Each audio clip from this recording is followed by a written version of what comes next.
In Onimusha 3, the dreaded warlord Nobunaga returns yet again. The main characters of this series have been utterly unable to stop him once and for all, but this time, for sure, you're going to have to do it.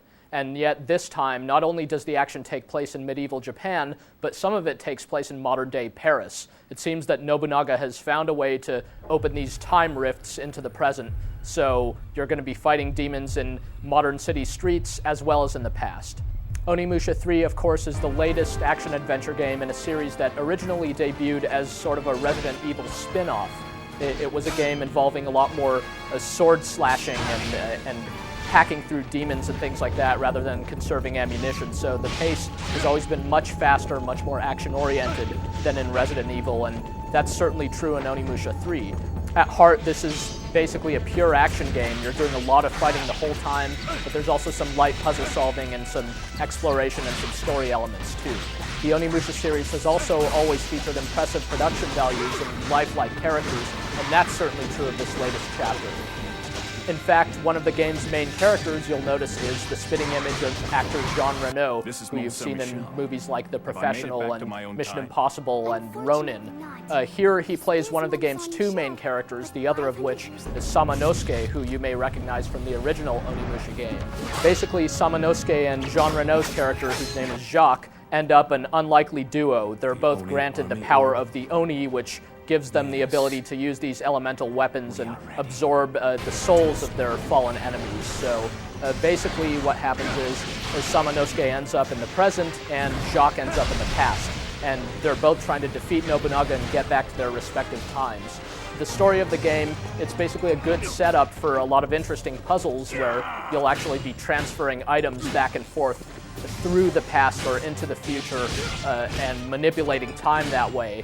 But really, the story doesn't go too far, and occasionally it gets off track a little bit, like Jacques' son gets a little too much screen time in the game, and the characters are left to kind of ponder things that don't really seem relevant when they're fighting for their lives. But anyway, this isn't the greatest story ever told, but it's still pretty cool. It's got some funny moments and some interesting moments and a lot of pure action. In addition to the interesting change of scenery, Onimusha 3 offers two main enhancements over its predecessors. One is that it has fully 3D backgrounds this time, whereas the previous games have had 2D pre-rendered backgrounds. And the other is that there's an entirely new and greatly improved control scheme. That's a huge relative improvement on the previous control scheme. In the past, you controlled your main character kind of like a cement truck. It was pretty unwieldy, and though the control scheme worked okay for the Resident Evil series, it was never that great for Onimusha, which sort of encouraged you to be a lot more mobile and maneuverable. Now, basically, the character runs where you aim your analog stick, so it's a lot easier to maneuver about the battlefield. The action is fast and responsive here, and it's very accessible. You could basically just mash on the attack buttons and execute pretty effective combos that way, but there's also some depth here for those of you who want to really get into the game and master some of the intricacies. Basically, this gameplay rewards split-second timing and rewards the sort of actions that the best kinds of action games really encourage you to do. The game is really just as responsive as you are. What happens is you can execute these critical hit moves by timing your attack at the very moment your opponent is about to strike you, or by deflecting the opponent's attack and then attacking immediately.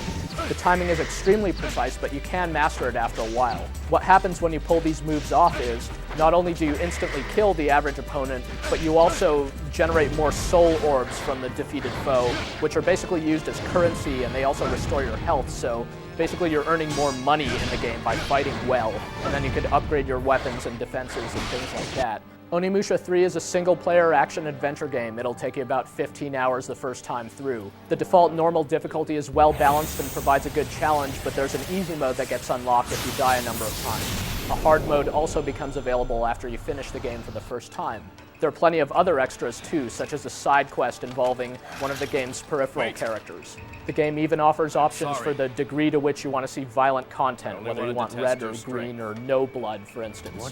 One option you don't get, though, is an option for the original Japanese voiceover, though the French characters speak in their native language at the beginning and at the end of the game. In the end, Onimusha 3 is an excellent installment in the series. Any fan of the series is going to really enjoy it, but pretty much anyone who likes the idea of this game is going to like it too. And really its few setbacks are very marginal.